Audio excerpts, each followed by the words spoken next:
تو اس شخص کے خلاف ایف آئی آر درج کی جاتی ہے۔ اب یہ جو ایف آئی آر ہے وہ چیپٹر نمبر 24 میں بیان کیا گیا ہے۔ اب ایف آئی آر درج ہو جاتی ہے۔ ایف آئی آر درج ہونے کے بعد جو میری ذمہ داری ہوتی ہے کہ میں تفتیش کروں، شواہد اکٹھے کروں، گواہوں کے بیانات قلم بند کروں اور حقائق کو سامنے لاؤں۔ تفتیش مکمل ہونے کے بعد اگر ملزم قصوروار پایا جائے تو اسے قانون کے مطابق باب 26 کے تحت گرفتار کیا جائے گا۔ اب دیکھیں، میں نے ایک سٹوری بنائی ہے کہ جب میں ایک تنظیم جو آرگنائزیشن ہے اس میں جب میں بھرتی ہوا، وہ کون سی آرگنائزیشن تھی؟ وہ پولیس کی آرگنائزیشن تھی جو کہ چیپٹر 1 میں بیان کی گئی۔ اب میں اس آرگنائزیشن میں بھرتی تو ہو گیا، تو پھر مجھے انہوں نے یونیفارم دے دی جو کہ چیپٹر 4 میں بیان کی گئی ہے۔ اب یونیفارم دی، اس کے ساتھ اسلحہ بھی دے دیا جو کہ چیپٹر 6 میں بیان کیا گیا ہے۔ اس کے بعد مجھے شارٹ لیو دی گئی کہ آپ گھر میں جائیں، 2-4 دن گزاریں، اس کے بعد آپ واپس آ جائیں۔ جو رخصت کے بارے میں ہے وہ چیپٹر 8 میں بیان کیا گیا ہے۔ اس کے بعد جب میں واپس آیا تو مجھ سے حساب کتاب لیا گیا کہ جو اسلحہ آپ کو دیا گیا تھا وہ صحیح سلامت ہے یا نہیں، ٹھیک ہے۔ یہ چیپٹر 10 میں حساب کتاب کے بارے میں بتایا گیا ہے۔ اس کے بعد مجھے نظم و ضبط سکھایا گیا ہے جو کہ چیپٹر 14 میں ہے۔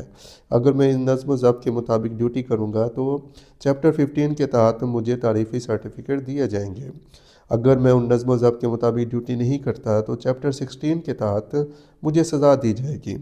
سمپل سی باتیں ہیں، ٹھیک ہے۔ یہ آپ اس طرح سٹوری سے کریں گے تو آپ کو چیپٹر سٹیپ بائی سٹیپ یاد ہوتے جائیں گے۔ جب نظم و ضبط سے میں ڈیوٹی سیکھ گیا تو مجھے سب سے پہلے گارڈ ڈیوٹی پر تعینات کیا گیا جو کہ چیپٹر 18 میں بیان کیا گیا ہے کہ گارڈ پر ڈیوٹی کس طرح کی جائے گی۔ گارڈ ڈیوٹی کے بعد مجھے پولیس اسٹیشن میں تعینات کیا گیا۔ پولیس اسٹیشن میں بتایا گیا کہ مجھے نگرانی کس طرح کرنی چاہیے اور کن لوگوں پر کرنی چاہیے۔ یہ نگرانی کا طریقہ کار چیپٹر 23 میں بیان کیا گیا ہے۔ اس کے بعد چیپٹر 24 ہے کہ جس شخص پر میں نگرانی کر رہا ہوں اگر وہ کوئی جرم کرتا ہے تو اس کے اوپر ایف آئی آر درج ہوگی۔ ایف آئی آر کا طریقہ کار چیپٹر 24 میں بیان کیا گیا ہے۔ اس کے بعد ظاہر ہے جب ایف آئی آر ہو جاتی ہے تو تفتیش کا عمل شروع ہو جاتا ہے۔ جو چیپٹر 25 ہے اس میں تفتیش کے حوالے سے بیان کیا گیا ہے کہ تفتیش کس طرح کرنی ہے۔ اس کے بعد تفتیش مکمل ہوئی تو مجھے پتہ لگا کہ مجرم فلاں جگہ پہ ہے اور میں نے اس کو گرفتار کرنا ہے۔ تو گرفتاری کا طریقہ کار چیپٹر 26 میں بیان کیا گیا ہے۔ دوستو، جب اس طرح آپ سٹوری سے یاد کریں گے تو آپ کو چیپٹر کبھی نہیں بھولیں گے۔ اب ہم شروع کرتے ہیں پولیس رول کا چیپٹر 1 اور رول نمبر 1، یعنی کہ باب 1 اور فقرہ 1۔ اس میں جو بتایا گیا ہے کہ پولیس ایکٹ 1861 کی دفعہ 3 کے مطابق پنجاب کو پولیس کے انتظام کے لیے مختلف پولیس ڈسٹرکٹس میں تقسیم کیا گیا ہے۔ اس کا مطلب یہ ہے کہ پورا پنجاب ایک ہی یونٹ کے طور پر نہیں چلایا جاتا بلکہ انتظامی آسانی کے لیے اسے اضلاع میں بانٹا گیا ہے۔ ہر ضلع میں پولیس کا اپنا الگ انتظام ہوتا ہے اور دفعہ 2 پولیس ایکٹ کے مطابق صوبہ پنجاب میں جو بھی پولیس افسر یا اہلکار بھرتی ہوتا ہے، چاہے وہ کانسٹیبل ہو، اے ایس آئی ہو، انسپیکٹر ہو یا ڈی ایس پی، وہ سب اسی پولیس ایکٹ کے تحت بھرتی کیے جاتے ہیں۔ مثال کے طور پر آپ کو ایک مثال دیتا ہوں۔ فرض کریں پنجاب پولیس ایک بڑا سکول سسٹم ہے۔ اب دیکھیں، پورا پنجاب ایک ہی سکول نہیں ہے بلکہ پنجاب کو مختلف اضلاع میں تقسیم کیا گیا ہے۔ بالکل اسی طرح جیسے ایک سکول سسٹم میں ہر شہر میں الگ الگ کیمپس ہوتے ہیں، اسی طرح پولیس ایکٹ 1861 کی دفعہ 3 کے مطابق پنجاب کو پولیس ڈسٹرکٹس میں تقسیم کیا گیا ہے۔ یعنی ڈیرہ غازی خان پولیس ایک الگ ضلع ہے، ملتان پولیس ایک الگ ضلع ہے، لاہور پولیس ایک الگ ضلع ہے۔ ہر ضلع میں پولیس کا اپنا انتظام، اپنا ڈھانچہ اور اپنا سربراہ یعنی کہ ڈی پی او ہوتا ہے، لیکن سب ایک ہی نظام کے تحت کام کرتے ہیں۔ اب دفعہ 2 پولیس ایکٹ کو سمجھیں۔ جیسے اسکول میں چاہے وہ چوکیدار ہو، ٹیچر ہو یا پرنسپل، سب کی بھرتی ایک ہی تعلیمی قانون کے مطابق ہوتی ہے۔ بالکل اسی طرح پنجاب میں جو بھی پولیس میں بھرتی ہوتا ہے، چاہے وہ کانسٹیبل، اے ایس آئی، انسپیکٹر یا ڈی ایس پی ہو، وہ سب پولیس ایکٹ 1861 کے تحت ہی بھرتی کیے جاتے ہیں۔ ہمارا چیپٹر 1 کا اگلا فقرہ ہے فقرہ 2، آئی جی۔ آئی جی کون ہوتا ہے؟